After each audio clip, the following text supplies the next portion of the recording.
khususnya terkait perlindungan anak dari kekerasan, penganiayaan, penelantaran, dan diskriminasi. Mudah-mudahan dalam kali ini kami mendapatkan informasi mengenai gambarannya, khususnya di Jawa Barat seperti apa kondisinya. Mungkin itu saja yang dapat saya sampaikan. Silakan Bu Abid. Terima kasih Pak Herman. Assalamualaikum warahmatullahi wabarakatuh. Alhamdulillah hari ini kita bisa berkumpul di sini. Terima kasih atas kehadirannya dari Badan Pemberdayaan Perempuan Perlindungan Anak Provinsi Jawa Barat dan dari Dinas Sosial. Kita seperti yang diinfokan oleh Pak Herman, kita akan membahas tentang pengawasan atau atas pelaksanaan Undang-Undang Nomor 35 Tahun 2014 tentang perubahan atas Undang-Undang Nomor 23 Tahun 2002 tentang perlindungan anak, khususnya terkait perlindungan anak dari perlakuan kekerasan, penganiayaan, kemudian penelantaran, diskriminasi, ketidakadilan pada anak dan perempuan. Dan hal ini memang banyak sekali kasus ya Bu ya, yang menjadi korban adalah anak-anak, kemudian perempuan gitu. Nah jadi seperti apa mungkin bisa kita diskusikan hari ini gitu. Sebelumnya saya perkenalkan diri saya lupa, saya Agita Nurfianti, saya anggota DPD RI Provinsi Jawa Barat, yang mana anggota DPD RI setiap provinsinya itu ada 4 orang. Ya, kebetulan kalau di Jawa Barat ini ada Pak Komeng, kemudian ada Ibu Anya, ada Ibu Jihan, dan saya Agita Nurfianti. Saat ini saya berada di Komite 3 untuk di DPD RI itu. Jadi Komite 3 itu membidangi antara lain tuh kesehatan, pendidikan, agama, kesejahteraan sosial, perlindungan anak ini termasuk salah satunya gitu. Makanya kita dan ini masuk ke dalam materi sidang juga untuk berikutnya karena ya ini menjadi perhatian khusus untuk kita semua gitu masalah ini. Mungkin kita bisa langsung saja dengan pemaparan jika ada paparan yang akan disampaikan dan setelah itu kita langsung berdiskusi saja. Terima kasih. Dari dinas itu yang bisa dinsos dulu. Ini dari mana? Oh ya udah bisa. Saya tampil.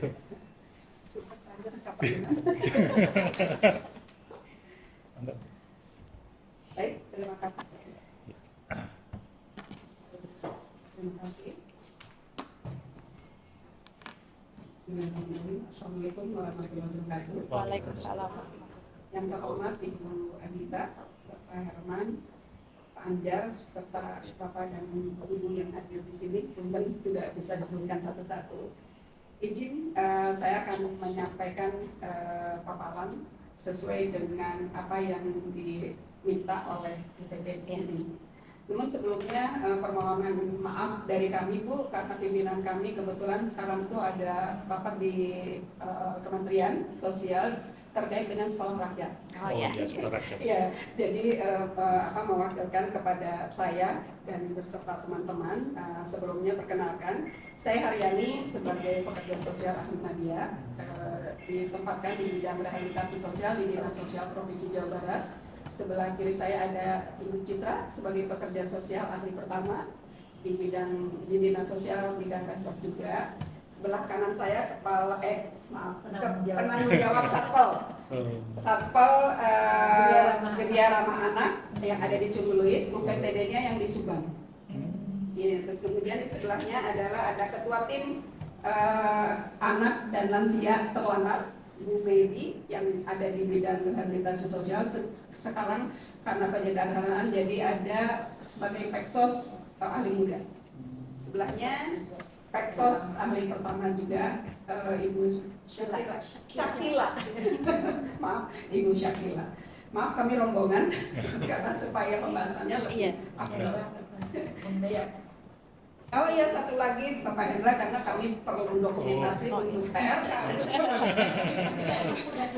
dan pengampu datanya juga, sehingga kalau ada saya bingung bisa nanya. Baik, terima kasih. Izin saya menyampaikan beberapa jawaban terkait pertanyaan-pertanyaan yang sudah disampaikan oleh pihak DPD. Pertama, ini ya terkait tentang pelaksanaan tentang perlindungan anak yang ada di Dinas Sosial Provinsi Jawa Barat. Next. Kita lanjut saja kepada data anak terlantar di Jawa Barat, Ibu. Ini kalau bicara tentang data sebetulnya agak-agak gimana gitu ya, karena memang kita kesulitan kalau terkait untuk penyajian data, tapi kami akhirnya mencari di aplikasi pendataan dalam aplikasi ESPM. Itu kami mendapatkan ada anak terlantar itu di Jabar itu sebanyak 86.099 jiwa.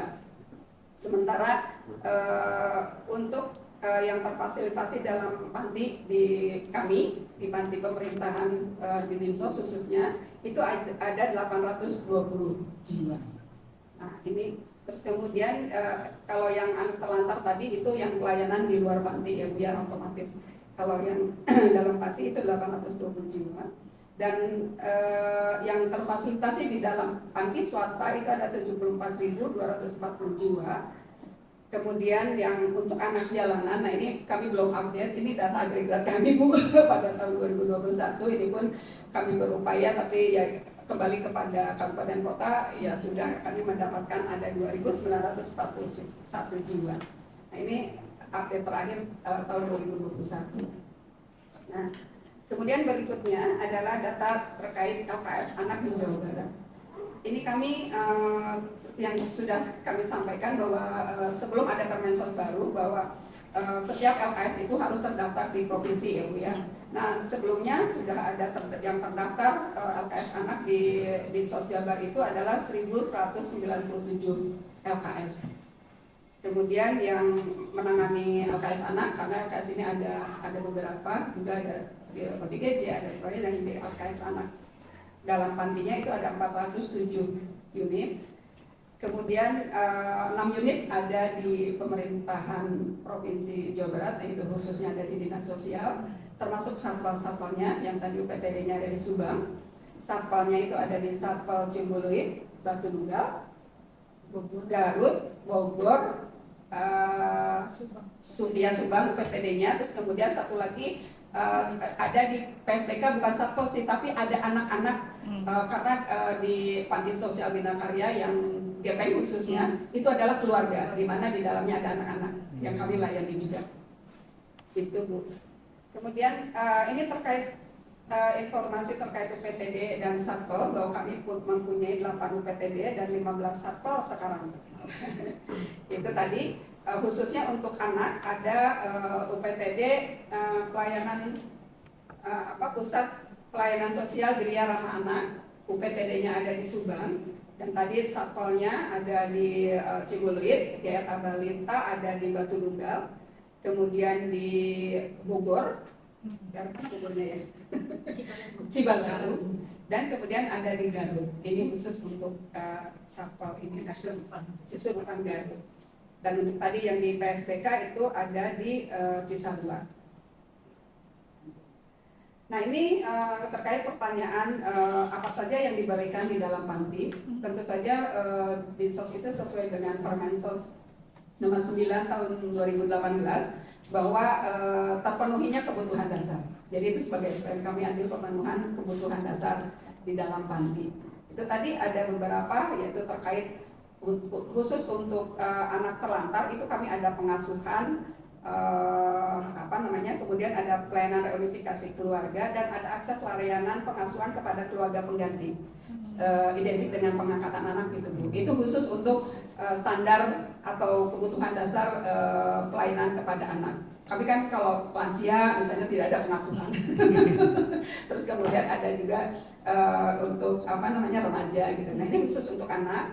Di dalamnya ada pengasuhan, permakanan, sandang, asrama yang mudah diakses, perbekalan kesehatan, bimbingan fisik, mental, spiritual, dan sosial, bimbingan keterampilan hidup sehari-hari, pembuatan akta kelahiran, nomor induk kependudukan, dan kartu identitas anak, kemudian akses ke layanan pendidikan dan kesehatan dasar, pelayanan penelusuran keluarga, pelayanan reunifikasi keluarga, dan akses layanan pengasuhan kepada keluarga pengganti. Nah ini ada beberapa dokumen dokumentasi kegiatan kami. Next. Ini ada kegiatan penerimaan anak asuh. Kemudian ada kegiatan pengecekan kesehatan anak asuh yang ada di Batu Tinggal ya. Kemudian ada next kegiatan kerjasama pembuatan KTP anak asuh, bimbingan sosial anak asuh, bimbingan keterampilan anak asuh, bimbingan olahraga anak asuh. Kemudian next bimbingan sosial anak asuh, bimbingan belajar, bimbingan kesenian, bimbingan olahraga. Ini kemudian ada juga kegiatan home visit. Ini dilakukan kepada keluarga klien. Kemudian kunjungan juga ke desa atau kelurahan untuk mengadakan pendekatan awal atau penjajakan. Terus kegiatan kunjungan ke sekolah terkait untukan anak yang akan sekolah. Kita berkoordinasi dengan pihak sekolah. Ini ada dokumentasi kegiatan untuk anak-anak yang ada di Batu Nunggal, itu anak-anak balita ya. Di dalamnya ada anak-anak bayi terlantar yang nantinya bisa diadopsi oleh masyarakat Jawa. Nah, ini juga kegiatan-kegiatan anak asuh, ada pencaksilat, ada bimbingan kesenian angklung, ada kegiatan bimbingan psikososial, ada juga kegiatan bimbingan belajar anak asuh. Berikutnya juga ada kegiatan kerohanian, terus kemudian ada kegiatan case conference yang dilakukan oleh para pekerja sosial jika menemukan masalah atau hal-hal yang perlu didiskusikan. Kemudian juga ada kegiatan apel anak asuh dan penerimaan anak asuh. Nah, berikutnya adalah terkait pertanyaan penerima manfaat untuk program Keluarga Harapan. Nah, ini untuk penerima manfaat program Keluarga Harapan semuanya itu ada 1.371.824 keluarga penerima manfaat. Tapi kalau jiwanya itu ada 2.014.820 jiwa. Sementara untuk anak balitanya yang SD, SMP, SMA itu sebanyak 1.272.470 jiwa. Nah, ini untuk penyandang disabilitas, ini bukan khusus untuk anak ya Bu ya, karena kita memang tidak ada kesulitan juga karena ini yang punya datanya Pusdakin, kita susah akses juga ke sana. Tapi di sini ada khusus untuk penyandang disabilitas, tidak ada khusus penyandang disabilitas anak atau karena kalau di PKH itu pokoknya yang penting disabilitas. Itu ada 43.224 orang. Itu mungkin Ibu Bapak terkait pertanyaan-pertanyaan yang sudah disampaikan kepada kami dan ini jawabannya barangkali nanti bisa dikonfirmasi. Terima kasih. Assalamualaikum warahmatullahi wabarakatuh. Waalaikumsalam warahmatullahi wabarakatuh.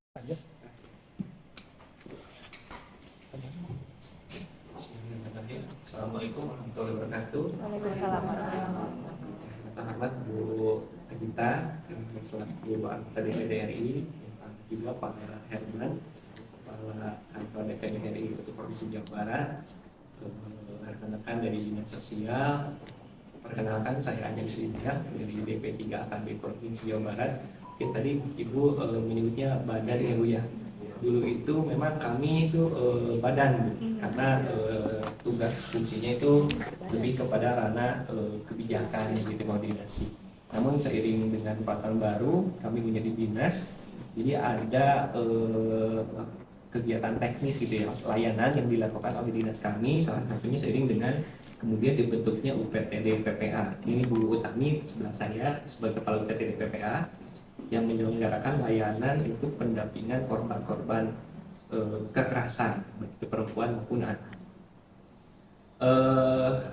Nah, sebelumnya mungkin berbicara mengenai perlindungan anak, tentunya kami sebagai yang mengkoordinasikan ya untuk kebijakan perlindungan anak ini, namun dalam hal pelaksanaannya tentu saja perlindungan anak ini tidak terlepas dari dukungan dinas-dinas yang lain gitu ya, sesuai dengan tupoksinya. Jadi kalau diibaratkan itu seperti itu lebih ke pengawas utamaan gitu yang mengkoordinasikan.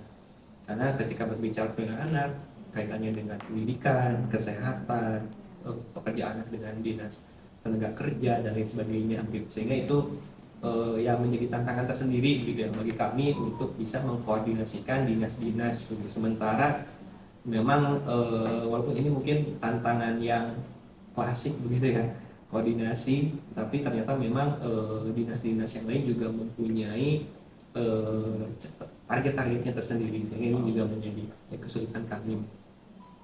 Nah ini ada tayangan mungkin yang sudah disiapkan, sebenarnya disiapkan oleh Bu Utami. Saya juga baru tahu bahwa harus paparan ya gitu. Dan tadi Bu Utami menyalahkan saya gitu, menyampaikan nanti mungkin bisa melengkapi ya gitu. Nah, jadi mungkin ini yang menjadi isu ya, isu kami di urusan pemberdayaan perempuan dan perlindungan anak. Permasalahan yang dihadapi saat ini terkait dengan anak yaitu pertama berkaitan dengan stunting. Ya, dengan stunting ini masih walaupun angkanya turun gitu, tapi ini Bapak 2024 belum masuk ya. Mungkin nanti ada data yang update ya. Jadi walaupun turun, tetapi karena jumlah penduduk Jawa Barat itu besar ya, jadi masih tinggi. Angkanya masih tinggi ya. Betul. Kemudian perkawinan anak juga datanya turun, tapi angka 3.600 itu juga masih cukup besar gitu ya. Kasus juga sama, Jawa Barat ini terakhir di tahun 2024 itu ada 3.159 kasus perempuan dan anak, tapi ini itu juga merupakan angka yang tertinggi bila dibandingkan dengan provinsi yang lain gitu ya. Trafficking dan juga perceraian juga masih tinggi. Nah, kemudian dari jumlah ya, Jawa Barat itu sudah lebih dari 50 juta jiwa penduduk, dan anaknya itu sekitar 29%, atau kurang lebih 15 juta jiwa anak. Jadi sangat besar ya. Mungkin di provinsi yang lain 15 juta jiwa itu jumlah satu penduduk ya. Untuk di provinsi ini hanya anak saja, yang tentunya anak ini merupakan aset atau modal gitu, untuk meneruskan pembangunan ke depan. Ini kemudian lanjut ini. Ini gambaran yang usia anak tadi berdasarkan kelompok umur. Lanjut, ini akte kepemilikan akte kelahiran. Nah, Jawa Barat mungkin datanya masih 2021. Saya tadi sudah mendapatkan update datanya untuk 2024. Sudah mencapai 93,95% untuk kepemilikan akte kelahiran. Ini masih ada tersisa sekitar 6% lebih ya yang belum memiliki akte. Lanjut, beberapa kendala terkait dengan akte kepemilikan akte kelahiran ini. Yang pertama ya tentu saja dari kesadaran masyarakat gitu. Padahal dengan kepemilikan akte kelahiran ini tentu saja ini kan merupakan sebuah jalan awal gitu ya untuk bisa mendapatkan atau akses terhadap layanan yang lain seperti pendidikan, kesehatan dan lain sebagainya. Kemudian juga Jawa Barat walaupun mungkin ini sudah termasuk negara provinsi yang maju gitu ya, tetapi masih ada gitu ya daerah-daerah yang secara jarak sebetulnya dekat, tetapi aksesnya di waktu tempuh itu cukup jauh gitu ya, seperti di wilayah-wilayah selatan. Itu juga kami nilai menjadi faktor untuk menghambat gitu.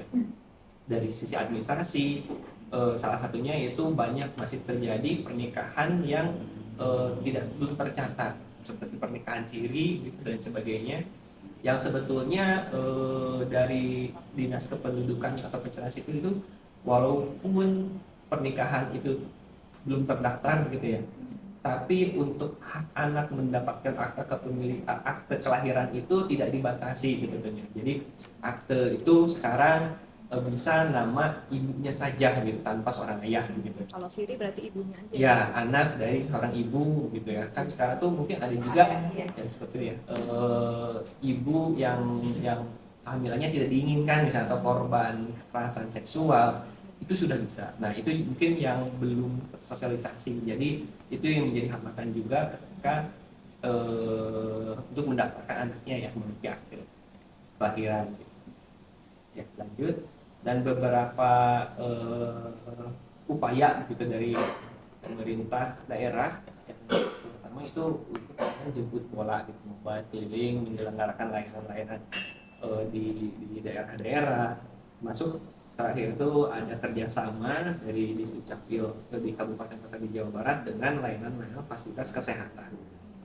Jadi begitu lahir itu langsung segera diuruskan oleh tenaga pendamping kesehatannya begitu ya, tenaga kesehatan di setempat. Kemudian lanjut lagi, nah ini angka partisipasi sekolah sudah cukup tinggi sebetulnya untuk penduduk anak itu 99,34% ya untuk SD. Ya, memang semakin sini angkanya semakin turun ya. SMP, SMA itu hanya 67,27%. Ini juga berbagai kendala saya kira ya, walaupun sebetulnya untuk sekolah itu kan gratis ya, kita sudah memberikan seperti adanya BOS, kemudian bantuan-bantuan, termasuk sekolah-sekolah yang paket A, B, C itu kan gratis bisa diakses. Tapi banyak kendala di masyarakat itu memang dari sisi kesadaran masyarakat.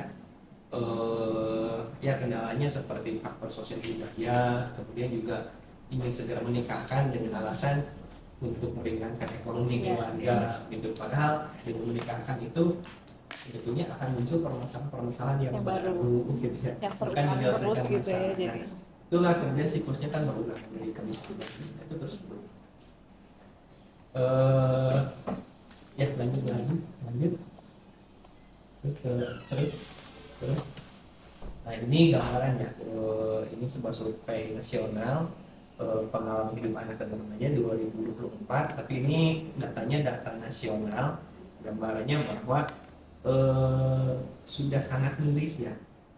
Hampir atau lebih dari setengahnya anak-anak di Indonesia itu, terutama perempuan itu pernah mengalami kekerasan. Di sini angkanya itu keluar 51,78% anak-anak di Indonesia perempuan pernah mengalami kekerasan, apakah itu kekerasan fisik, psikis, berbagai bentuk kekerasan. Kalau untuk anak laki-laki itu lebih rendah sedikit di 49,83%. Dan angkanya ini sudah 3 kali dilakukan survei, itu meningkat dari survei terakhir di tahun 2021. Paling banyak kekerasan emosional, psikis yang terdata.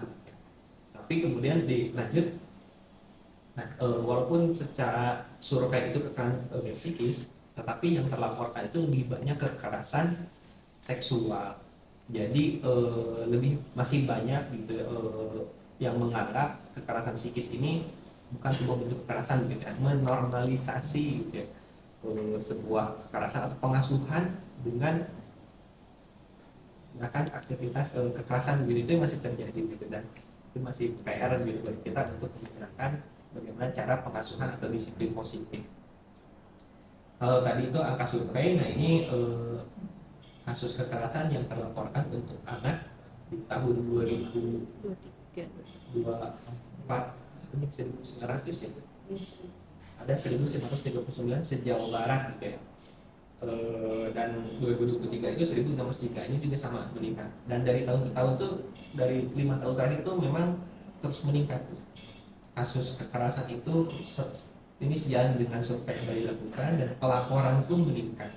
Di satu sisi mungkin kita harus gencar melakukan upaya pencegahan, tapi di sisi yang lain ini sebuah keberhasilan dalam tanda kutip ya, bahwa kita mensosialisasikan untuk keberanian melaporkan kita bahwa hal kekerasan itu bukan sebuah aib keluarga, jangan malu, jangan takut, dare to speak up gitu, berani melapor, dan kemudian layanannya juga tersedia gitu. Seiring dengan adanya undang-undang TPKS di mana setiap daerah itu wajib membentuk UPTD PPA. Nah, kami juga gencar untuk mendorong setiap kabupaten kota membentuk UPTD. Dari 27 itu sudah terbentuk saat ini 17 kabupaten kota UPTD PPA gitu. Yang 10 ini sedang berproses. Amanat Undang-Undang 12 2022 itu 3 tahun setelah diundangkan itu harus dibentuk UPTD karena wajib. Kalau sebelumnya itu sesuai dengan kebutuhan, tapi dengan ada undang-undang tersebut itu menjadi wajib. Nah ini juga sebaran kasus yang 1.939 itu memang kita lihat itu banyak di kota-kota yang justru layanannya sudah berjalan dengan baik. Gitu ya. Kota Bandung, Bekasi, Depok itu juga mengindikasikan bahwa semakin layanannya bagus, bisa diakses dengan mudah oleh masyarakat, justru kasusnya meningkat. Berarti maksudnya itu mengungkap kasus yang selama ini tidak terlaporkan, seperti fenomena gunung es. Nah, ya, lanjut. Ini sebagaimana tadi saya sampaikan bahwa secara survei kekerasan emosional sebetulnya yang banyak terjadi, namun yang terlaporkan itu lebih banyak kekerasan seksual. Mungkin ini yang masyarakat itu sudah tergerak gitu untuk melaporkan kekerasan seksual, fisik. Lanjut. Nah, ini untuk pelaku. Lebih dari 50% kasus di Jawa Barat itu terjadi di rumah tangga, di lingkup rumah tangga. Jadi permasalahannya ada di lingkup domestik.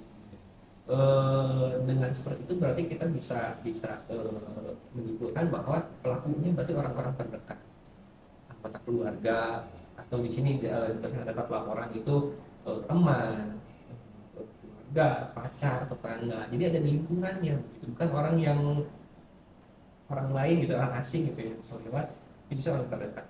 Ini sehingga kami itu menjadi prioritas itu untuk penguatan fungsi keluarga gitu, ya, selain untuk berbagai isu-isu gitu, tapi juga dalam rangka penurunan kekerasan. Ya, lanjutannya mungkin singkat aja biar nanti lebih Diskusinya diskusi. ya. Oh ya, nah ini layanan PPA ini Bu. Jadi sekarang itu memang sudah ada amanat untuk penyelenggaraan layanan terpadu di bawah UPTD PPA. Jadi UPTD PPA ini diamanatkan atau ditunjuk sebagai koordinator untuk melaksanakan penanganan kasus pendampingan korban pemulihan gitu. Nanti tentu saja di bawahnya mungkin di bawahnya yang memiliki koordinasi itu dinas sosial dan rehabilitasinya, dinas pendidikan, mungkin karena banyak juga anak-anak yang kemudian dikeluarkan dari sekolah ketika tersangkut permasalahan seksual, biasanya ya hamil, dinas pendidikan gitu, kemudian dinas kesehatan untuk pemulihan, termasuk aparat penegak hukum dari mulai kepolisian, kejaksaan, pengadilan itu ke depan itu akan menjadi sebuah layanan terpadu. Apakah ini menjadi satu atap atau satu pintu, itu merupakan tadi sama amanat dari undang-undang tindak pidana kekerasan seksual. Oke, mungkin terakhir untuk pekerja anak, data yang kami miliki itu untuk pekerja anak ini sedikit Bu. Pekerja anak hanya halaman 35 itu 2023 itu ada 1,89%. Tapi ini tentu saja kami kesulitan sebetulnya untuk mencari data pekerja anak. Rata-rata itu tentu saja di sekolah formal itu di perusahaan yang formal yang resmi tentu saja itu tidak ada gitu ya pekerja-pekerja.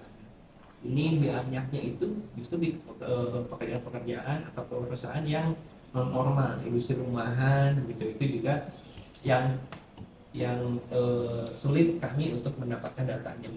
Padahal tentunya pasti banyak di situ sektor-sektor non formal, anak-anak yang kemudian bekerja dan sebetulnya kan anak bekerja itu pekerja anak itu diperbolehkan gitu ya anaknya selama masih memenuhi atau memperhatikan untuk pemenuhan hak-hak anaknya, dari dia tetap bersekolah, kemudian jamnya juga dibatasi, waktunya, kemudian terhindar dari pekerjaan buruk untuk anak. Kira mungkin itu dari kami, Bu, kami apabila dikatakan.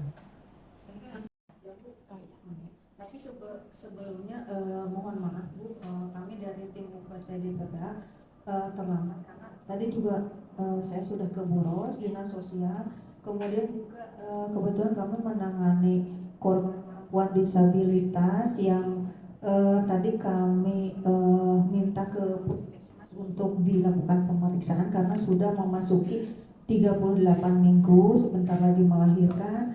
Dan ini sebagai informasi saja juga, insya Allah rencananya Pak Anjar besok Ibu Wali Kota juga akan ke UPTD PPA untuk berkunjung kepada korban perempuan tersebut yang saat ini masih belum selesai proses hukumnya. Jadi itu alasan keterlambatan kami. Kemudian juga menambahkan yang disampaikan oleh Pak Anjar, sebetulnya untuk lembaga perlindungan anak, Bu izin tadi sempat disampaikan oleh Pak Anjar, jadi kalau khusus nama itu memang tidak ada. Jadi memang kami juga UPTD PPA ya untuk penanganan perempuan ya yang mengalami kekerasan dan anak itu bagian dari Deputi AKP. Sehingga mohon maaf juga jika data yang kami siapkan termasuk paparan dari kami masih belum lengkap Bu Agita. Mohon maaf sebelumnya. Nanti insya Allah mungkin ditambahkan pada sesi diskusi atau mohon Bu. Ya, mungkin Bu, jadi UPTD PPA ini kan menyelenggarakan layanan, salah satunya juga kami memiliki rumah aman gitu, rumah perlindungan sementara. Jadi korban-korban itu bisa mengakses layanan di kami, itu kan layanannya gratis. Biasanya yang jadi, saya pernah di UPTD PPA juga, itu anak-anak yang tersangkut permasalahan ketika pelakunya itu keluarga, itu kan kadang menjadi kesulitan tersendiri harus dikemanakan. Nah, begitu itu kan selama itu di sana kita juga harus fasilitasi selama berproses masalah hukumnya, gitu kan, kita pendamping hukum. Nanti setelah selesai baru kita limpahkan ke Dinsos biasanya untuk rehabilitasi dan pengasuhan alternatif mungkin. Mungkin itu sih teman-teman. Mungkin bagi langsung aja ya. Iya. Kita langsung untuk berdiskusi aja ya Bu. Ya, yang Ibu sampaikan tadi itu sepertinya adalah hal yang serupa dengan kemarin saya bertemu dengan rekan-rekan disabilitas, dan mereka juga menyampaikan untuk kasus ada korban pelecehan seksual yang oleh 9 orang laki-laki itu, bukan ya Bu ya? Sama tidak? Oh lebih ya. Nah itu mereka pun, ya rekan-rekan disabilitasnya pun menanti ini seperti apa proses kelanjutannya, proses hukumnya seperti apa gitu, apa sudah berjalan, karena kalau korbannya mah sudah dilindungi gitu ya, sudah aman lah, ada di tempat yang aman gitu ya. Ya mungkin nanti bisa kalau ada update dari Ibu bisa disampaikan ke saya untuk kasus ini. Oke, kemudian untuk di sini kan banyak juga kasus perkawinan anak yang seperti tadi disampaikan, kan maksudnya kan orang tuanya gitu ya, orang tuanya mengharapkan udahlah dia nikah aja supaya perekonomiannya tidak terbebani gitu untuk membiayai anaknya, tapi jadi suaminya gitu. Tapi kan dalam kenyataannya setelah mereka menikah, mereka punya anak, ekonominya tetap sama juga, malah jadi sulit, malah jadi kadang malah orang tuanya juga jadi harus mengurus cucunya juga gitu kan. Nah, ada nggak sih upaya apa gitu untuk mencegah hal ini terjadi gitu, supaya tidak ada, paling nggak berkurang lah gitu pernikahan anak ini. Kemudian untuk dari kekerasan itu, kekerasan ada emosional juga, itu seperti apa yang bisa dianggap gitu menjadi kekerasan emosional gitu. Terus untuk pembulian seperti apa? Karena kan ada juga ya kasus anak yang dibully sampai sakit sampai meninggal dunia gitu, itu juga kan ada gitu, dan bagaimana itu perlindungan untuk anaknya. Kemudian untuk ini kan ada juga anak yang diadopsi ya Bu ya. Nah, bagaimana itu prosesnya atau persyaratannya supaya sampai anak itu bisa diadopsi gitu? Mungkin syarat dari anaknya sendiri mungkin seperti apa, atau orang tua yang akan mengadopsi juga seperti apa? Mungkin itu dulu saja dari saya. Panjang Ya. aja. Berbicara pernikahan anak ya, walaupun udah ada keluar undang-undang pernikahan yang baru kan, syaratnya itu batasnya 19 tahun ya. Kalau ini tadi saya lupa tidak menyampaikan data ya. Untuk data yang kami miliki itu tentu saja data yang sudah masuk ke pengadilan agama yang meminta untuk dispensasi pernikahan untuk usia anak gitu ya. Kalau yang terjadi yang tanpa jalur formal itu kami belum memiliki datanya. Tapi itu pun masih besar ya. 2024 itu ada 3.631 usulan untuk dispensasi pernikahan anak gitu. Tapi waktu itu sudah turun dari 2023 itu sebesar 4.599 usulan gitu. Kemudian dilihat dari alasan yang disampaikan itu 82,04% itu alasannya cinta. Cinta anak-anak, mungkin kekhawatiran orang tua ya, dengan terlalu dekat, nanti khawatir kayak hal yang lain. Kemudian alasan kehamilan 13,91%. Kemudian alasan yang sudah berhubungan begitu ya, terpadu berhubungan intim 3,65%, dan alasan ekonomi itu sebenarnya kecil 0,4%. Jadi lebih banyak itu memang cinta anak itu sudah susah mungkin ya begitu untuk dilarang-larang, bucin, kalau seperti itu. Dan tentunya di pengadilan agama pun hakim-hakim anak ini juga sudah ada SOP-nya atau pertimbangannya mana yang memang sudah tidak bisa dihalangi lagi begitu. Tapi ketika itu dilanjutkan, harapannya itu kemudian mendapatkan edukasi keluarga melalui kami itu punya layanan namanya Puspaga, Pusat Pembelajaran Keluarga. Ada program lain namanya Stopan Jabar, Stop Perkawinan Anak Jawa Barat. Itu juga upaya kami untuk mengurangi perkawinan anak ini. Itu upayanya melalui yang pertama itu membangun komitmen atau kerjasama lintas sektor dengan BKKBN, dengan Kemenak, tentu saja ya, dengan pengadilan agama, komitmen begitu untuk sama-sama lebih ke arah upaya edukasinya gitu, agar ini bisa dihentikan lebih dahulu. Kami pun mempunyai tenaga relawan namanya Motekar, motivator ketahanan keluarga. Ini untuk pendampingan keluarga-keluarga rentan, sebetulnya utamanya untuk peningkatan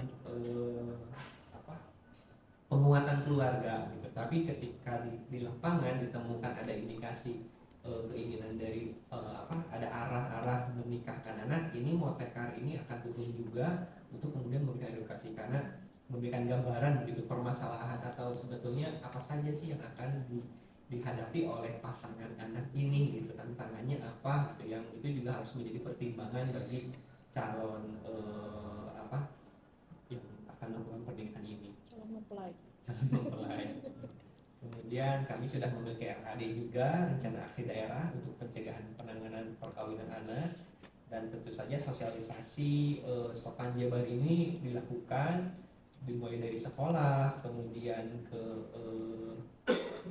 desa-desa, kelurahan. Tapi kami juga memang dibantu oleh kabupaten kota, karena kami di provinsi juga mempunyai keterbatasan ya untuk bisa menjangkau seluruh desa. Hanya ini kami mengharapkan dukungan dari dinas PPPA dari seluruh kabupaten kota. Dan satu mungkin yang menjadi ini juga selain Puspaga tadi, ada sekolah parenting juga, sekolah untuk orang tua untuk melakukan pengasuhan.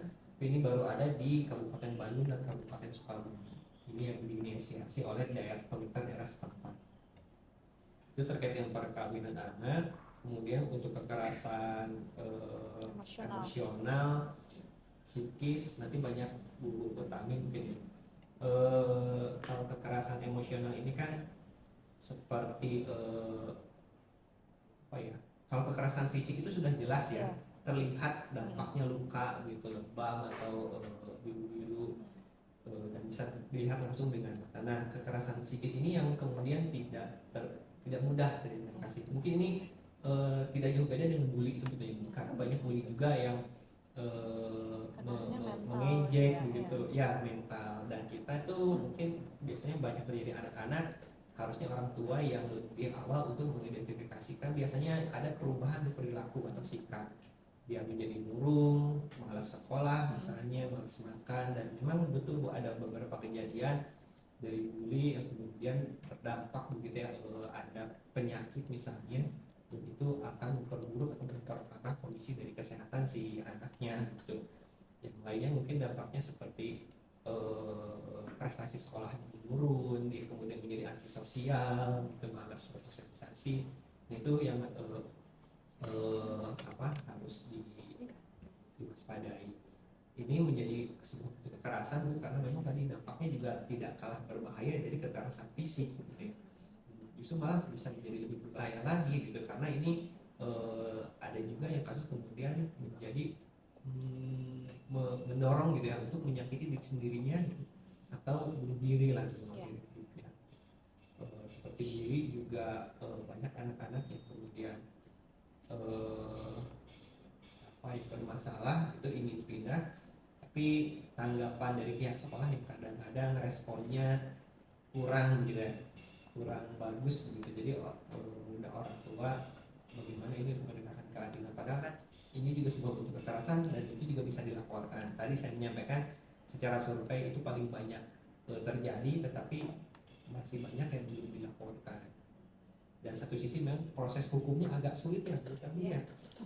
Mungkin kami pendampingan psikologis itu penting juga gitu untuk agar korban ini bisa pulih gitu, untuk bisa melanjutkan lagi gitu, ya, apalagi anak-anak ya masih panjang gitu ininya jalan hidupnya. Tetapi dari sisi hukum ini yang kadang-kadang sulit pembuktiannya gitu ya, psikologis ini. Kadang-kadang dari aparat penegak hukum itu ingin lebih jelas dulu ini betul nggak ada kekerasannya gitu. Jadi ada Tapi kan tidak nampak ya tidak kalau nampak. untuk yang mental. Visumnya itu visum psikiatrikum, jadi dari psikolog gitu ya. Tapi ini pun kadang-kadang pandangan apakah dari polisian atau kejaksaan juga sedikit berbeda-beda gitu. Itu menyulitkan di lapangan. Itu mungkin dari saya. Terima kasih Panjar, izin menambahkan untuk yang kekerasan emosional mungkin kalau di data Simpon itu masuknya ke kekerasan psikis gitu ya. Data di kami yang terakhir untuk psikis ini yang anak itu di 2024 terjadi 375 ya. Kemudian 2023 yang terlaporkan 370, 2022 178. Jadi ternyata semakin trennya itu semakin meningkat ya. Kemudian untuk yang perempuan itu di 2022 408, kemudian 2023 499, lalu di 2024 453. Memang lebih menurun dari 2023, tapi sebetulnya kan itu adalah data yang kami terima yang mengadu. Mungkin saja karena tadi yang disampaikan oleh Pak Anjar bahwa psikis ini kan tidak terlihat, tidak seperti fisik. Mungkin ada ketakutan, ada kebimbangan karena tadi pelakunya itu kan tidak orang yang di luar atau jauh, tapi di lingkungannya sendiri, sehingga takut untuk melaporkan. Dan itu juga sering terjadi. Kalau untuk perempuan kan biasanya yang KDRT itu kan selain fisik juga ada psikisnya. Nah itu membuat juga rata-rata korban perempuan yang KDRT memang tidak mau melaporkan kepada kepolisian. Jadi akhirnya hanya berhenti di UPT PPA saja dan hanya memang memerlukan konseling psikologis yang tidak sebentar gitu ya. Bahkan waktu zaman Pak Anjar sampai ada 8 bulan ya Pak Anjar ya. Tapi memang dengan fisik juga saat itu. Nah ketika saya ke sana juga sama sekitar lebih dari 1 bulan ya. Dan sampai sekarang tidak dilaporkan, kembali lagi ke suaminya gitu ya, karena tadi sudah psikisnya sudah jatuh gitu ya, sudah ngedrop gitu ya. Jadi berharapnya ada perubahan di suaminya gitu, walaupun kita tidak mengetahui apakah terjadi lagi atau tidak gitu. Itu di luar kemampuan kami untuk memonitornya, karena perempuan yang bersangkutan juga tidak terlalu terbuka gitu ya.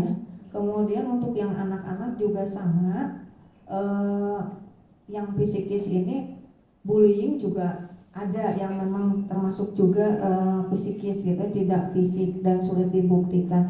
Tetapi memang kondisi psikologis anaknya, jadi kemarin sempat ada banyak kasus bullying gitu ya, sampai dibawa ke psikolog gitu ya, ke psikiater. Dan anak yang bersangkutan SD ya, 12 atau 13 tahun ya, sampai kelas 1. Jadi sering mengkonsumsi Panadol ya gitu ya, karena pusing gitu ya, karena merasa pusing gitu ya dampaknya, jadi mengkonsumsi obat-obatan. Nah itu juga sebetulnya konseling psikologis diperlukan, tapi memang tidak sebentar. Nah mungkin itu yang perlu digarisbawahi, dan masih banyak lagi anak dan perempuan yang memang terkena kasus kekerasan secara psikis. Nah, mungkin itu tambahan dari saya. Terima kasih terkait dengan pertanyaan tentang pengangkatan anak ya Bu ya. Bahwa di kami Dinas Sosial, khususnya bidang rehabilitasi sosial memang mengambil tugas terkait tentang pengangkatan anak. Di mana Bu kegiatan pengangkatan anak ini kan ada dua jenis. Yang pertama itu secara langsung, pengangkatan secara langsung, dan yang kedua melalui lembaga. Nah, yang secara langsung ini adalah biasa Bu, misalnya antara saudara, ada yang memang dia kurang mampu, ada terus kemudian saudaranya nggak punya anak, soklah asuh misalnya. Nah, itu secara langsung, artinya secara langsung itu ada dari orang tua kandung, baik itu saudara maupun orang lain yang langsung memberikan ke calon orang tua angkatnya gitu, dan itu ada berita acara perserah terimanya juga, itu langsung dari orang tua dibuktikan dengan KTP, disertakan dengan KTP dan kartu keluarganya juga, itu untuk sebagai syarat administrasi sehingga keluar izin pengangkatan anaknya gitu. Nah, itu untuk yang langsung dan relatif lebih gampang lah ya. Lebih mudah gitu, ya. Karena keluarga. Kemudian kalau yang melalui lembaga itu ada dua Bu, yang pertama anak terlantar dan yang kedua untuk orang tua tunggal. Ada juga yang orang tua tunggal yang memang dia tidak menikah atau juga dia yang memang misalnya ibu sendiri gitu tanpa misalnya suaminya udah meninggal. Nah, untuk yang anak terlantar ini kebanyakan adalah terlantar atau ditelantarkan misalnya yang dibuang Bu. Kebanyakan memang yang dibuang itu otomatis harus dilindungi oleh di dinas sosial di panti kami gitu Bu, gitu kan, untuk kemudian dicarikan orang tua angkatnya atau sebagai keluarga penggantinya. Nah, untuk syaratnya sebagai anak tadi yang Ibu tanyakan, tentu saja anak yang untuk diangkat ini belum 18 tahun ya Bu ya, belum 18 tahun. Terus kemudian juga dia adalah yang terlantar atau yang diterlantarkan itu karena masih punya orang tua tapi kadang-kadang mereka bekerja atau apa gitu ya, tidak mengurus anaknya, ada yang mengurusnya itu. Terus kemudian juga yang memerlukan perlindungan khusus. Terkadang memang yang memerlukan perlindungan, misalnya ada anak yang disabilitas atau anak memang pemulung terus kemudian tidak ada siapapun yang dia mau mengasuhnya. Nah, itu kan alternatif terakhirnya adalah penggantinya adalah panti. Makanya di kami gitu Pak, kata gitu Bu, karena memang kebanyakan calon orang tua angkat itu inginnya mulai dari bayi gitu, dari yang kecil dan kemudian yang sehat, yang tidak disabilitas gitu, sehingga manakala ada yang disabilitas, nah itu tidak ada yang meliriknya gitu kan, kasihan gitu. Akhirnya ya alternatif terakhirnya adalah di panti. Walaupun yang terbaik ada di dalam keluarga, tapi alternatif terakhir karena ya kita tidak bisa memaksakan, ya sudah tanggung jawab kami gitu pemerintah. Kalau untuk persyaratan orang tua nggak usah ya, orang tua angkatan nggak ditanyain. Tapi ada persyaratan juga. Ada persyaratan juga untuk mengangkat anak, khususnya usia itu minimal 30 tahun, kemudian maksimal 55 tahun, dan untuk nikah, untuk yang sudah menikah dan pasangan suami istri itu 5 tahun minimal.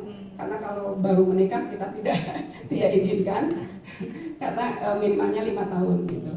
Terus untuk anak juga kita persyaratkan bahwa diwajibkan untuk punya akte kelahiran. Si anaknya sudah punya. Ya, akte kelahiran seperti tadi, kalau memang dia terlantar hanya seperti ada dari ibunya saja, tidak diketahui ayahnya, ya udah di akte lahirnya terlahir dari seorang ibu bernama A misalnya. Tapi kalau untuk yang terlantar sama sekali, yang dibuang, yang gitu tidak diketahui orang tua sama sekali, ya udah strip, dan itu pun diurusinnya oleh pihak kami di panti gitu, untuk akte kelahirannya. Itu mungkin, atau barangkali ada tambahan dari Bu Medi, Bu Ros, atau ya, teman-teman yang lainnya, silakan.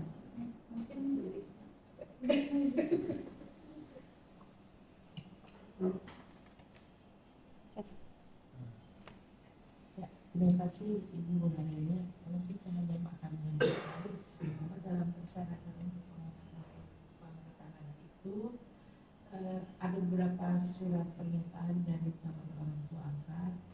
Di antaranya adalah pernyataan untuk tidak menjadi wali nikah apabila anak yang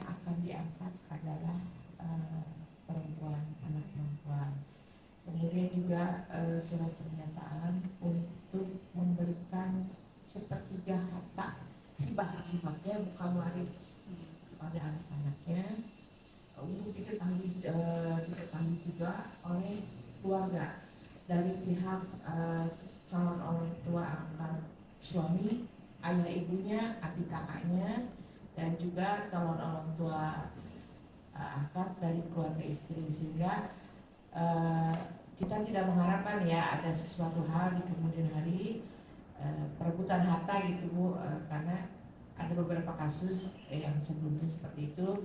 Nah, ini diharapkan dari pemberian hibah ini tidak menimbulkan perebutan harta atau waris setelah ditinggalkan oleh cucu. Ada hak anak asuh, anak angkat di dalam harta kekayaan orang tua angkatnya. Kemudian juga ada pemeriksaan sebelum mengangkat anak, calon orang tua angkat harus memeriksakan kesehatannya secara fisik, sehat jasmani, kemudian juga harus disertai surat keterangan jiwa MPI supaya terlihat emosional daripada orang tua angkat, suami atau istri stabil atau tidak.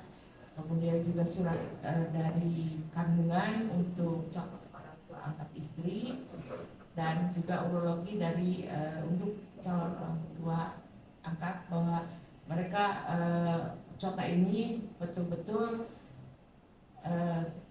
memiliki ada kelainan lah, ada tidak bisa hamil, untuk tidak mempunyai anak gitu. Kalaupun nanti ya itu harus di rumah sakit umum daerah. Kalaupun nanti kemudian hari ternyata diberikan rezeki oleh Allah, nah itu juga harus ada pernyataan bahwa tidak akan menyanyiakan anak yang sudah diangkat, harus sama derajatnya dengan anak kandung. Ya. Mungkin itu saja Bu tambahan dari saya. Mungkin juga ada tambahan dari pekerja sosial Bu Citra, karena beliau yang suka kontak-kontakan dengan para jota. Tapi sebelumnya sebentar izin sedikit, tadi saya bilang bahwa anak pengangkatan itu melalui lembaga ya.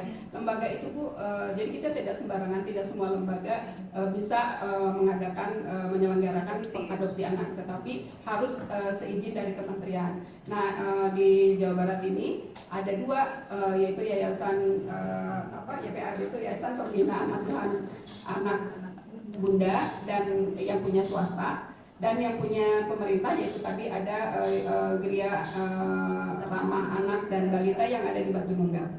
Itu lembaganya. Jadi kami hanya baru punya dua yang untuk pengangkatan anak. Terima kasih. Sudah ada tambahan?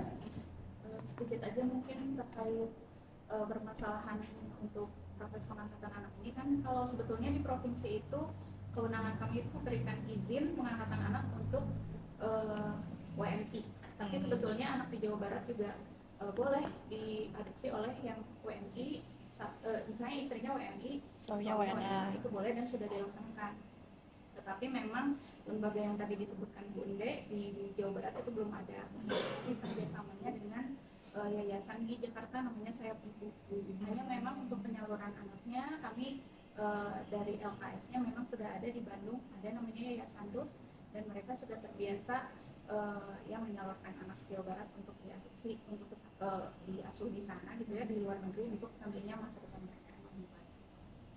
Nah, terus juga sebetulnya kalau kita lihat dari angka pemberian izin pengangkatan anak kita itu masih sangat sedikit dengan yang sesungguhnya terjadi di lapangan, karena banyaknya mungkin kalau istilahnya nguput budak gitu ya di Jawa Barat mah, jadi misalnya dari saudaranya diganti aja aktunya, nasabnya jadi nama kita sendiri, padahal kan kalau dilihat dari hak anak ya Bu, izin Pak, kan itu anak itu harus tahu nasabnya sebetulnya si yang mana. Itu jadi terkait perlindungan anak itu masih terjadi itu di masyarakat, banyak adopsi yang katakanlah ilegal. Tapi juga kami tidak tutup mata, mungkin juga kita harus tingkatkan sosialisasinya supaya masyarakat lebih aware lagi untuk proses izinnya, karena pengangkatan anak ini dari pengalaman kami ya Bu, banyaknya itu masalahnya itu bukan pas anaknya masih kecil, karena banyaknya cota itu kan senangnya anaknya tuh waktu masih kecil.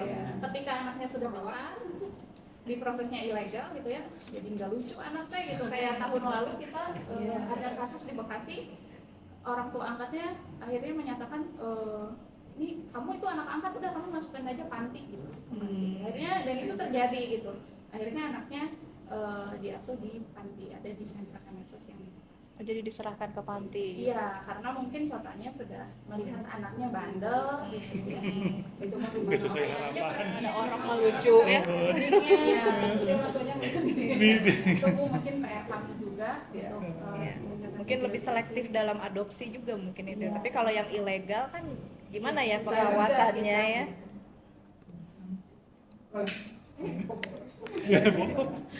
Terima kasih Bu. Mungkin kalau kami akan berbicara karena kami langsung di teknis ya Bu ya. Ketika kita melayani action melindungi anak itu yang baik dari dinas kabupaten kota atau langsung dari masyarakat.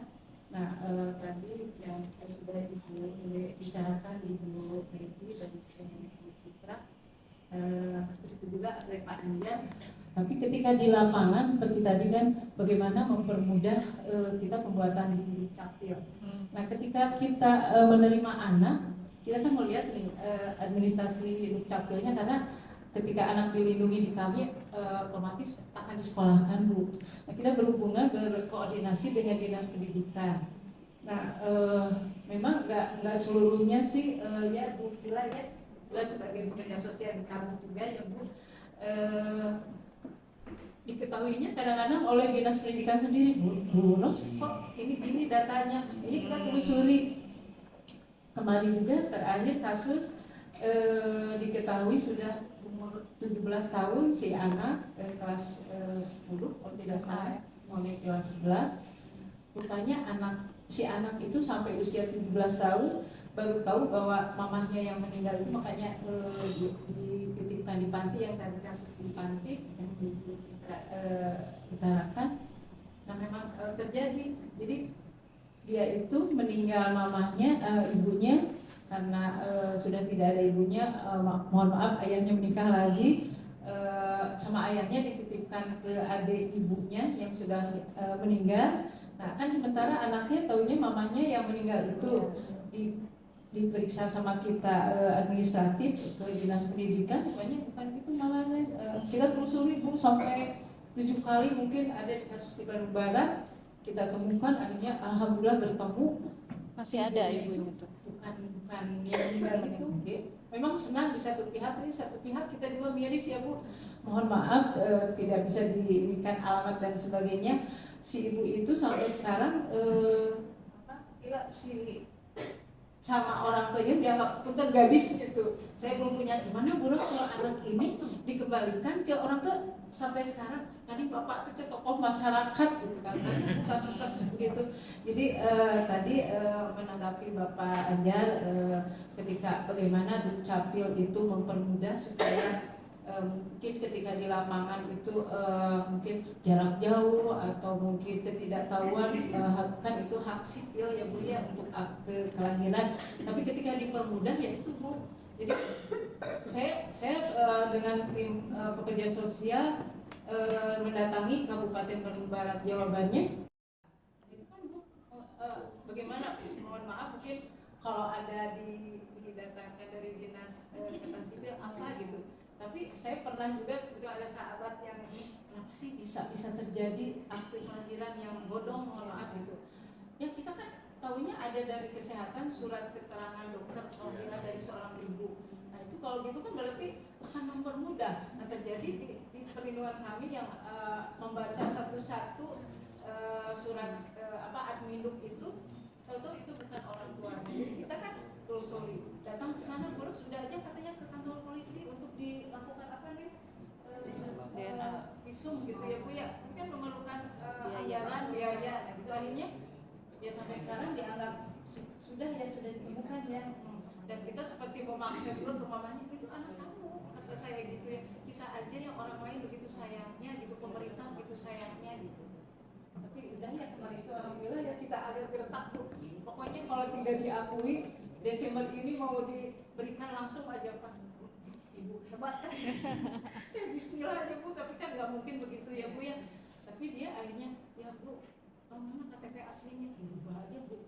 Jadi kakaknya dia ini dirubah aja, kira langsung aja orang tua dari ini gitu. Walaupun ya ayahnya kita nggak mengurus ayahnya kan Bu ya, yang terbaik untuk anak. Mungkin itu aja kami mendamaikan. Jadi untuk kami yang langsung di teknis pelayanan, karena usia anak, usia sekolah ya kita berhubungan berkoordinasi dengan sekolah. Nah di sekolah itu kadang dengan kita saling ini berganding sambut, terus mana data ininya, terus mana data ininya. Sedangkan ini kan sudah dilindungi di kami. Mungkin itu Bu, atau nuhun. Assalamualaikum warahmatullahi Waalaikumsalam. Ibu, mau ada lagi? Ini ya, mungkin kan di sini kita banyak menemukan anak-anak misalkan di perempatan gitu, masih banyak gitu anak-anak yang ngamen lah atau apa gitu. Itu bagaimana gitu untuk perlindungan untuk mereka gitu. Kalau misalkan kita masyarakat misalnya ada ingin mengadukan, ini kemana? Ke dinas sosial atau kemana gitu, untuk jika kita menemukan gitu anak-anak terlantar. Pemulung juga banyak gitu anak-anak, sedangkan itu kan anak-anak boleh bekerja tapi kan tidak seperti itu juga pekerjaannya ya. Nah itu kemana gitu masyarakat bisa mengadukan, apakah kalau yang anak terlantar atau anak pengemis atau apa bisa kemana mengadukannya. Terus kan seperti yang ada juga orang tua pengemis tapi anaknya dibawa, itu bagaimana itu perlindungan anaknya gitu, seperti itu. Sok ada ini apa, keluarga gerobak kan, di Nah, gerobak iya, itu iya. ada anak, bapak ibunya, anaknya di gerobak tinggal. Saya sempat juga memanggil, pokoknya ada satu piring nasi juga kita sudah biasa untuk 2 orang. Kita nggak bisa model lindungi di balita. Saya pernah juga di perlindungan balita begitu. Sampai saya seperti memaksa, tapi dia tetap aja memaksa tidak. Iya, yang seperti gerobak itu juga ya Pak. Terus kan Iya. ada juga, karena saya pernah menyaksikan juga anak-anak yang bawa karung itu, kemudian mereka dijemput. Nah, ketika itu saya belum berada di sini, belum berada di DPD juga. Rasanya tuh saya mau mengadukan ini kemana ya gitu. Ini ada 3 anak, jadi yang satu memang sudah sama yang jemput, yang 2 anak dipanggil, ayo pulang gitu. Jadi dan saya menyaksikan sendiri itu gitu depan mata saya. Jadi kalau ada seperti itu, masyarakat biasanya menemukan hal itu rasanya banyak ya. Kemana gitu harus mengadukan itu. Boleh ke hotline kami. Ya, boleh. Dinsos langsung berarti ya. Nah, ya tapi tentu saja kita berkolaborasi dengan kabupaten kota ya, karena ya kabupaten kota. Tetapi kalau khususnya untuk di Dinas Sosial Provinsi, kebetulan kan kami juga kewenangannya adalah rehabilitasi sosial di dalam panti ya Bu ya, seperti kami pun ada di Satpol Cirebon. Nah, tentu saja karena ini anak jalanan dan seperti tadi kata Bapak manusia gerobak itu kan merusak pemandangan dan setidaknya tidak tertib lah ya di jalanan. Nah, itu sebetulnya Tinggal ada di tugas gerobak dari mereka Satpol ya. PP juga gitu. Anak-anaknya di situ Dari Di dalam. ya tugas dari Satpol PP untuk Ya. menertibkan itu ya. Ya. Nah, jika memang mereka karena kita tidak ada kewenangan juga untuk sewenang-wenang, itu pun kabupaten kota yang berhak untuk merazia dan itunya. Ya. Gitu. Nah, jika memang mereka ada razia itu, baru berkoordinasi dengan kami. Serahkannya ke Misalnya, Dinsos gitu. setelah dia di Dinsos. Tapi itu pun dengan di Dinsos kabupaten kota juga ini mereka lakukan asesmen, dan kemudian jika memang mereka perlu direunifikasi ada keluarganya ya keluarganya. Tetapi kalau memang perlu pelayanan dalam panti, nah itu baru urusan dengan Dinas Sosial Provinsi gitu Bu. Kebetulan kami juga ada di panti Satpol di Cirebon ya, Satpol Bina Bina Karya Gelandangan dan Pengemis yang di Cisarua. Itu mungkin. Ya. Enggak. Ya. Bu Agita nampaknya mengetahui bahwa kami tadi menghadapi yang disampaikan oleh Bu Agita. Jadi sebelum tadi saya ke sini, Bu, tadi kan saya dengan Muros, betul tadi yang disampaikan Bu Haryani, kami tidak bisa langsung ngambil anaknya gitu Bu. Kebetulan juga UPTD, PPA ini kan kewenangannya perlindungan perempuan dan anak, termasuk anak yang terkena eksploitasi ya oleh orang tuanya.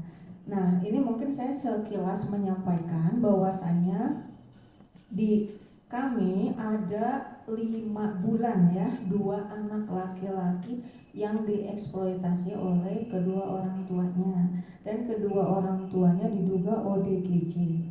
Nah, dan tidak ada akte nikah, tidak ada akte kelahiran, tidak ada juga kartu keluarga. Ketika kami mengambil anak yang diduga memang dieksploitasi ini oleh kedua orang tuanya, itu kami mendapat laporannya dari Pak Camat. Nah, Pak Camat ingin membantu, tapi kapasitasnya memang bukan untuk itu, sehingga akhirnya mungkin karena waktu itu teringatnya kepada UPTD PPA, jadi memang ke kami waktu itu. Nah, akhirnya kami jemput. Nah, tapi karena memang tadi yang disampaikan oleh Bu Haryani tidak bisa langsung ambil paksa, karena kedua anak ini kan di dalam lingkungan kedua orang tuanya, jadi tidak boleh langsung dipaksa. Maka akhirnya kami libatkan juga Pak Kades, Pak RW, Pak RT, Pak Camat, sampai polseknya untuk membawa kedua anak ini. Nah, di kantor kecamatan itu akhirnya kami membuat suatu ini ya, maksudnya ada serah terimanya gitu ya, dengan saksi dari Pak Camat dan juga Pak Kades, lalu yang istilahnya itu di dalam lindungan kami, tetapi persetujuan orang tuanya. Walaupun sebetulnya orang tuanya ini hanya ibunya ibu kandung, tapi bapaknya bapak sambung gitu. Nah, gitu ya. Jadi yang tanda tangan, karena yang punya KTP bapaknya yang bapak sambungnya ini yang tanda tangan di laporan kami. Beliau menyerahkan kedua anaknya untuk berada di perlindungan kami gitu. Sebelum akhirnya hari ini kami serah terima ke Dinsos, ke Buros gitu, karena kami tidak ada layanan untuk menyekolahkan anak ini gitu. Nah, itulah sebetulnya yang kami mohon bantuannya gitu ya. Kasus seperti ini banyak, tidak hanya eksploitasi anak. Itu eksploitasi anak yang anaknya normal, Bu. Tapi ada juga eksploitasi anak yang anaknya tidak normal, disabilitas intelektual, disabilitas yang lain-lainnya, termasuk yang saat ini ada di kami, disabilitas tuna rungu dan tuna wicara, yang memang kemarin dari PPDI, Perkumpulan Penyandang Disabilitas Indonesia, sudah memberikan dukungannya kepada korban gitu. Tapi semuanya ini adalah golongan yang rentan gitu ya. Apalagi kondisi orang tuanya juga tidak memberikan edukasi yang cukup untuk anak-anak ini, apalagi yang anak-anak disabilitas, meskipun disabilitasnya disabilitas intelektual. Karena banyak juga ya, Pak Anjar waktu itu juga di zaman beliau itu banyak penyandang disabilitas intelektual yang memang dimanfaatkan. Jadi banyak kekerasan seksual yang korbannya memang disabilitas intelektual dan sampai hamil, banyak juga. Dan itu juga kami sudah dampingi korban disabilitas intelektual ini di saat persidangan kemarin di Garut. Ya, warganya warga Kota Bandung, tapi persidangannya di Garut karena TKP-nya di Garut. Ya, nah tidak mau bertanggung jawab pastikan yang pelakunya ini gitu ya. Nah, itu yang menjadi kendala di kami, karena kewenangan kami ini hanya perlindungan perempuan dan anak, melindungi saja. Tapi bagian untuk pemberdayaan ekonominya, pelatihannya, setelah dilindungi di mana itu, nah kami juga berkolaborasi dengan Dinsos tadi gitu. Jadi memang diperlukan dukungan-dukungan dari banyak pihak. Oleh karena itu ya mohon bantuannya juga sebetulnya Bu Agita gitu. Kami mungkin dari legislatif atau dari DPD bisa menggerakkan lembaga-lembaga lain untuk memberikan dukungan gitu ya, dukungan kepada Dinsos, dukungan kepada DP3AKB termasuk UPTD PPA. Kami ingin membantu, betul-betul ingin membantu, tapi mungkin sudah diketahui juga oleh Ibu Agita yang terhormat dan juga Bapak Ibu Dewan, kami di efisiensi, jadi secara tidak langsung ya, kami kemarin bisa menjangkau Bu Agita, betul terus lagi. ya, kami bisa menjangkau yang eksploitasi anak ini, kami bisa menjangkau. Kemarin saya yang jemput langsung ke sana dan saya lihat langsung kondisi rumahnya. Kondisi rumahnya tidak ada kamar mandi, isinya semuanya sampah. Karena diduga orang tuanya ODGJ. Akan disembuhkan, dirawat ke RSJ kan tidak ada yang mengantar yang bersangkutan gitu, dan yang bersangkutan juga agak sulit dibawa ke RSJ-nya, harus memerlukan dari istilahnya pihak-pihak yang bisa membawa kedua orang ini ke RSJ. Pasti banyak di yang lain juga, mungkin itu Bu yang dapat saya sampaikan. Atau Bu Agita. Di Snaker itu diambil 17 sih, kembali lagi 10. Saya bentuk 5 tapi untuk program lain gitu. Iya. Yang sudah untuk delman itu untuk nanti mengangkat. Oh ya, ini ada tambahan dari ini sedikit. Wah. Ya, silakan. Jadi untuk perlindungan anak jalanan ini kan sebetulnya seharusnya tadi betul ditertibkannya oleh Satpol PP, Iya. kemudian harus masuk dulu ke dinas kabupaten kota melalui rumah singgah, dan itu Ke rumah terbatas singgah. hanya 7 hari. Di rumah singgahnya 7 hari. Iya, Ya, sesuai dengan maksimalnya 7 hari maksimal. Lalu di dinas kabupaten kota itu harus mengupayakan semaksimal mungkin nyari keluarganya, karena tadi di panti itu terakhir. Kalaupun tidak ada, baru masuk ke ranah provinsi, ke panti kami. Dan sejujurnya Bu sekalian juga karena di panti kami juga bukan cuma yang anak ya Bu. Iya. Itu kita tuh sering malu sebetulnya sama dinas kabupaten kota, karena kita kapasitasnya terbatas, dan namanya layanan dalam panti itu kan tidak seperti tidak 3 bulan selesai, nggak gitu kan. Iya. Sampai apalagi yang anak sampai anak nggak lansia sampai meninggal. jadi berebut gitu kapasitasnya. Sampai tadi Bu Ros sampaikan kita mah siap-siap aja kalau satu anak sepiring dibagi 2 gitu kasarnya, jadi seperti itu saking kita mengakalinya. Cuma kami juga kerjasama dengan LKS yang milik swasta dan masyarakat, tapi tentu mereka juga terbatas. Jadi barangkali kalau misalnya panti kita yang tidak bisa dibantu kapasitasnya untuk ditambah, minimal kita dikasih keleluasaan untuk meningkatkan kerjasama dengan LKS itu, misal memberikan hibah ke mereka supaya kita pas nitipin anak ketika kita habis selesai nggak malu gitu. Ada yang karena kamu dapat hibah dari kami harus terima ya gitu. Swasta ngasih hibah ke swasta. Nggak ada sekarang.